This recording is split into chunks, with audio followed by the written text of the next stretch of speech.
Well, President Biden is looking again to cancel student loans. President saying his administration is inching closer to finalizing a plan to provide student debt relief to millions of Americans.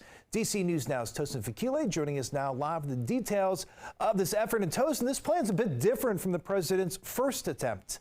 Yeah, Chris, quite a different plan. So President Biden's first attempt was at erasing $10,000 in loans for people who made up to $125,000 and an additional $10,000 for low-income students who received federal Pell Grants. Now, with this new plan that the president is putting forward, it is a new rule, going with the new rule, the Higher Education Act, which allows the Secretary of Education to waive student loan debt in certain cases. Biden's new plan comes after the Supreme Court rejected his effort in 2022 to erase student debt for more than 40 million Americans. The new plan targets 5 groups of borrowers, about 30 million Americans in total. Now, one group it looks to help are borrowers who have seen their debt grow because of unpaid interest. That would cancel up to $20,000 for them. It'll also cancel all debt for borrowers who have been repaying for 20 years or more. I spoke with a DMV woman who has both undergrad and grad school loans, and she tells me the president's move is a gracious gesture,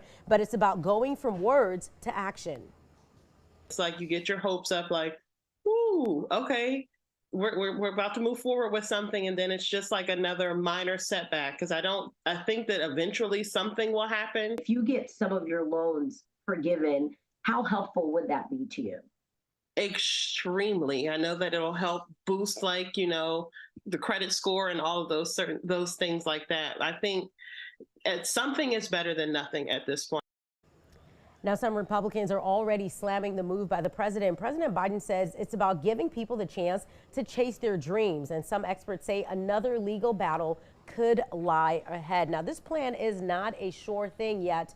Before borrowers can see debt cancellation, the plan will need to go through several public comments in the following months. Now, under the new plan, officials say most of the cancellation would be done automatically, so people would not need to apply. And Chris, for people who want to learn more about this new plan that the president has put forth, they can go to our website, dcnewsnow.com. Back to you. All right.